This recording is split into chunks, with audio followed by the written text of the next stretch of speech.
Jakarta kembali menarik rem darurat. PSBB kembali diperketat termasuk operasional pusat perbelanjaan. Lalu bagaimana pengusaha mal melihat kebijakan rem darurat DKI? Kita tanyakan kepada Ketua Asosiasi Pengelola Pusat Belanja Indonesia, Wilayah DKI Jakarta, Ellen Hidayat. Selamat sore Ibu Ellen. Selamat sore. Iya, rem darurat DKI mulai pekan depan membatasi operasional mal hingga pukul 19 waktu Indonesia bagian Barat. Artinya bagaimana tanggapan Anda? Ya, memang ini untuk pusat belanja mungkin perlu saya sampaikan.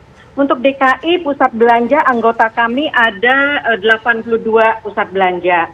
Sudah sejak April tanggal 10 sampai dengan hari ini, pusat belanja itu sudah mengalami berbagai tingkatan PSBB.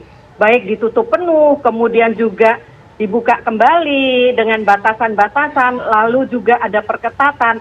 Nah, terus terang buat kami dari pengelola pusat belanja dengan tenant-tenantnya ini sudah sangat berat sekali.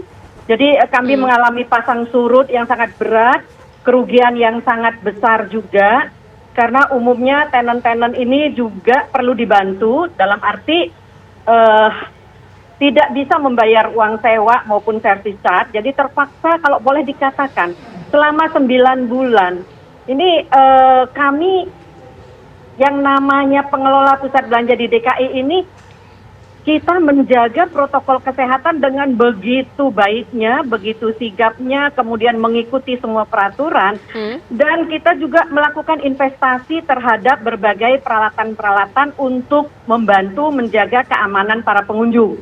Dan selama ini pengunjung juga cukup kooperatif ya, jadi cukup bagus juga untuk mengikuti protokol. Dan yang penting, di DKI pusat belanja bukan merupakan klaster COVID-19.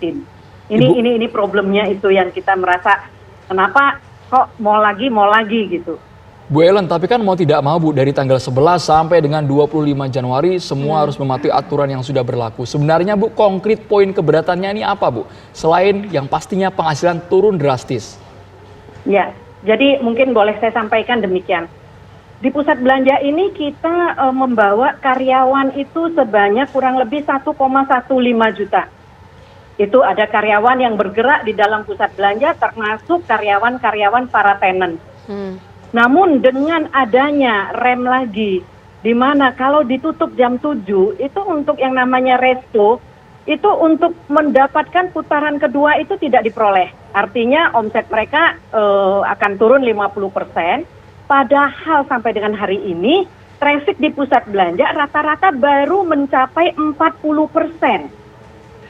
Jadi kalau ini diturunkan lagi dengan dine-in tidak diizinkan, hanya boleh 25%, kemudian tutup jam 7, maka tentu ini multiplier efek ya, sehingga karyawan terpaksa juga harus dirumahkan lagi, kemudian juga supplier-supplier dan berbagai hal-hal yang terkait di dalam pengelolaan sebuah pusat belanja akan sangat terganggu.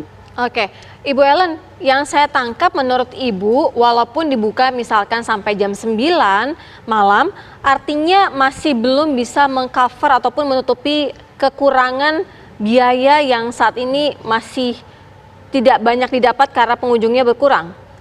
Ya, jadi gini, sejak mulai buka sampai dengan hari ini, kita katakan di akhir tahun, itu traffic yang diproyeksikan oleh banyak pihak bahwa pusat belanja akan ramai sekali, ternyata tidak, sangat-sangat landai. Kami hanya bisa membukukan sekitar 40% dari traffic pada saat normal. Artinya apa? Bahwa dari Pemprov DKI mengizinkan untuk 50%, nah 40%-nya kami belum capai. Walaupun ada beberapa pusat belanja yang buka sampai jam 9 malam karena memang diizinkan. Baik, Bu. Nah, apalagi kemarin dicoba dalam waktu mungkin kurang lebih 1 minggu tutup jam 7, nah ini hancur lagi. Terus terang gini keberatan kami itu bukan apa ya.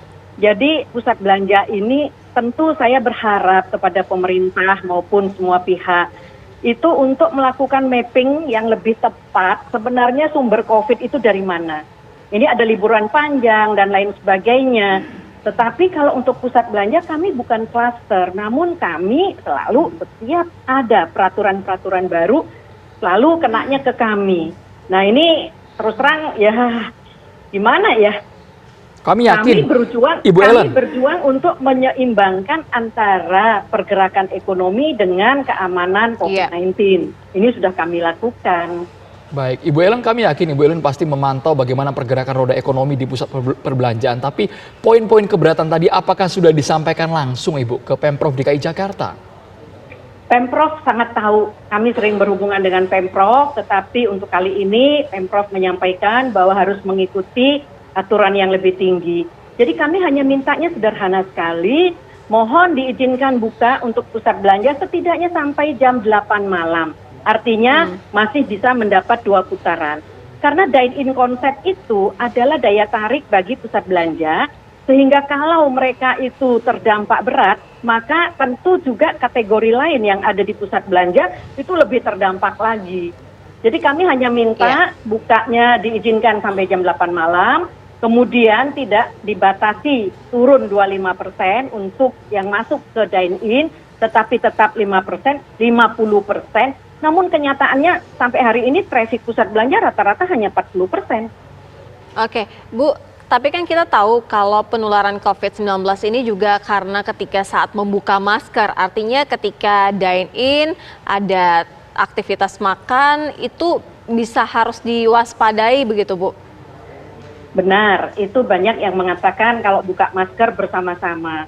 Namun di semua pusat belanja itu juga sebagian dari Kementerian Pariwisata juga sudah melakukan, memberikan bahkan suatu sertifikat bahwa mereka sudah benar melakukan dan lain sebagainya. Satpol PP datang dan itu semua ada tanda-tanda di meja yang tidak boleh diduduki ataupun kursi tidak boleh diduduki. Jadi kami sangat menjaga itu. Kenyataannya untuk resto dine-in itu 50% juga belum ada gitu. Oke. Baik, terima kasih banyak Ibu Ellen Hidayat. Yang kami tangkap adalah pengusaha pusat perbelanjaan meminta kalau bisa ada kelonggaran waktu, bukan jam 7 tapi sampai jam 8 malam. Iya, karena biar ada perputaran ya, ronde kedua yang tadi supaya ada keuntungan. Terima kasih Ibu Ellen. Makasih, selamat sore. Selamat sore.